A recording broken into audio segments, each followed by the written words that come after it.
गुरुवारी जी स्थायी समितीची बैठक पार पडली जुलै महिन्याच्या अखेरीसची, त्या बैठकीत एक सदस्य थेट रुग्णालयातून आल्याची बाब आता समोर आलेली आहे.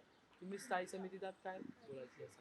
मुळात त्याची खरं तर आवश्यकता नव्हती, कारण तो जो विषय होता त्याला कोणी उपसूचना मांडली नव्हती. उपसूचना मांडली तर ते मताला येतं, आणि मताला आलं तर मग मेजॉरिटी आणि ह्या सगळ्या गोष्टी काउंट होतात, म्हणजे पोल होतो. तर त्या प्रस्तावाला पोल झालाच नाही. खरं तर त्यांना एवढा बिकट परिस्थितीत बोलवायची गरज नव्हती, सत्ताधाऱ्यांना एवढं घाबरायची काही गरज नव्हती. पण कुठेतरी प्रस्तावासाठी अशा प्रकारे जीवाशी खेळ वगैरे, कारण एक्झॅक्टली ह्यांना सदस्यांच्या काय शारीरिक किंवा ओव्हरऑल जीवाशी पेक्षा ह्यांना ह्यांचे प्रस्ताव महत्त्वाचे आहेत. एखादा प्रस्ताव जर तुम्हाला वाटतंय की आज जर पोल मागितला विरोधकांनी तर, आणि आपलं संख्याबळ कमी आहे, तर नॉट टेकन करता येतो, कारण त्याला नेक्स्ट वीकमध्ये पुन्हा घेता येतो. सगळ्या तरतुदी असतात आणि हे त्यांनाही माहिती आहे. तरी देखील काही त्यांचे आर्थिक लागेबांधे असतात, जे त्यासाठी त्यांना लवकर करायचं असतं.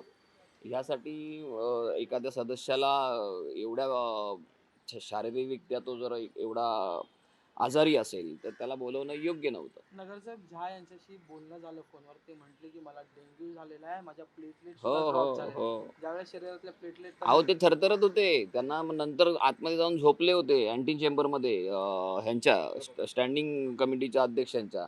आणि जेव्हा तो प्रस्ताव आला तेव्हा त्यांना बाहेर आणलं गेलं. इतका सगळा खटाटोप करायची काही आवश्यकता नव्हती. एक तो प्रस्ताव तुम्हाला नॉन टेकन करता आला असता आणि पुढच्या आठवड्यात घेता आला असता. पण ह्याच आठवड्यात घ्यायचा असा कोणाला तरी शब्द दिला असावा त्यांनी, म्हणून हा सगळा खटाटोप केला असेल. यावेळी सत्ताधाऱ्यांना विचारण्यात आलं तर त्यांनी असं म्हटलं की असं काहीच नाही, हे सगळे प्रश्न जे ते डावलून बाजूला सारले जातात. हो, मग असं असेल तर मग तुम्ही त्यांना एवढं बिकट परिस्थितीत का बोलवलं?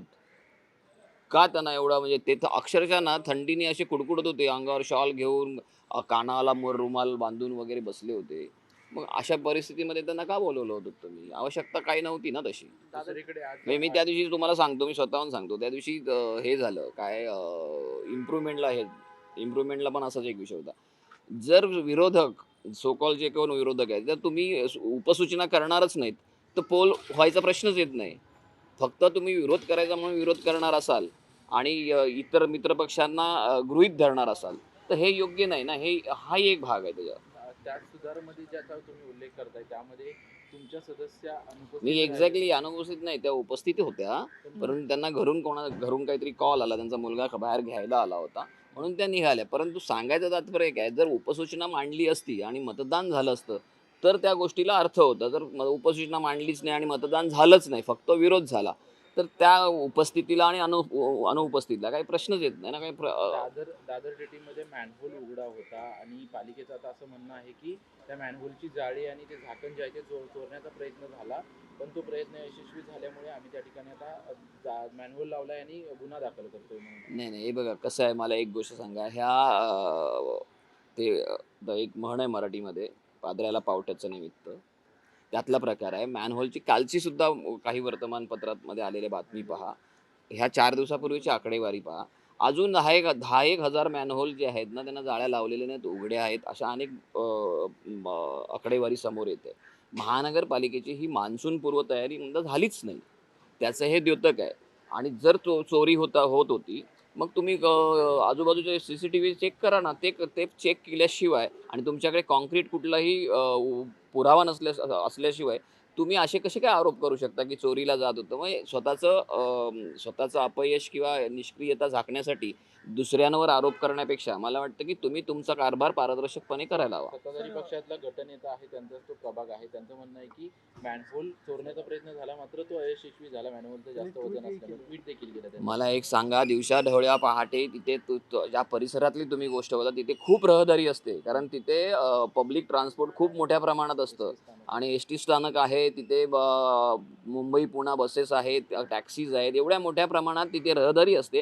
तिथे कशी काय मॅनहोल चोरीला जाण्याचा प्रकार घडू शकतो?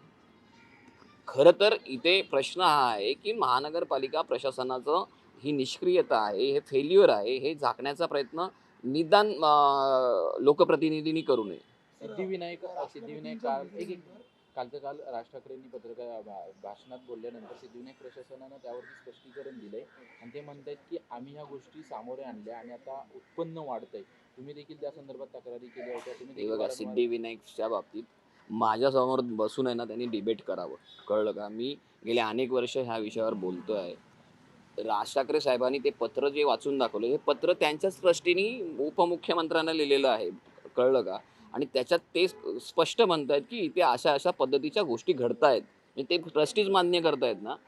मग ट्रस्टी असोत, अध्यक्ष असोत किंवा खजिनदार असो, ह्यांची नेमकी तिथली रोल काय त्यांचा, त्यांची जबाबदारी नेमकी निश्चित होणं गरजेचं आहे. काय आहे त्यांचा? ते म्हणतात- पुन्हा त्यांचे जे प्रशासकीय अधिकारी आहेत किंवा शासकीय अधिकारी आहेत, त्यांचा नेमका तिथे रोल काय आहे, त्यांची जबाबदारी काय, ह्या सगळ्या गोष्टी आहेत. हे बघा कसं आहे माहिती आहे काय, तुम्ही सफाई देण्यापेक्षा कारभार पारदर्शक करायला हवा.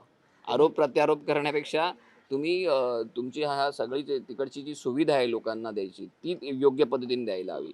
ह्या गोष्टी न करता आपण काही गोष्टीवर पडदा टाकण्यासाठी जर सफाई देत असेल तर ते योग्य नाही. त्यामध्ये गैरसमज झालेत. आम्ही लवकरच राज ठाकरेंची भेट घेऊ आणि सर्व गोष्टी सांगू म्हणून. हा, घेऊ देत ना, घेऊन राज ठाकरे साहेबांना भेटून त्यांना सविस्तर त्यांना जे काही बोलायचं ते बोलू दे. परंतु ह्या गोष्टी घडल्या आहेत म्हणून तुम्ही पत्रव्यवहार केलेला आहे, हे तर तुम्ही डिनाय करू शकत नाही ना.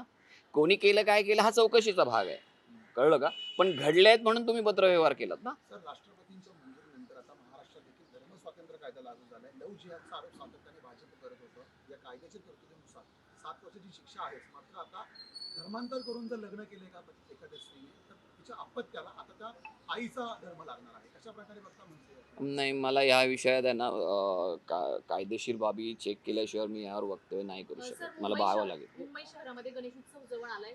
2600 पेक्षा जास्त तक्रारी खड्ड्यांच्या पालिकेकडे प्राप्त झालेल्या आहेत. मात्र अजूनही खड्डे पडलेले पाहायला मिळतात. चिंचपोकळी असेल, लालबाग असेल, परळ असेल, अशा अनेक भागांमध्ये रस्त्यांचे होते, हे तर वारंवार आम्ही सांगतोय ना, खड्डे आहेतच. आणि खड्डे काही एक दिवस बुजवण्याने संपत नाहीत, पाऊस पडला की परत पडत असतात. तर सातत्याने ही प्रक्रिया करणं गरजेचं असतं.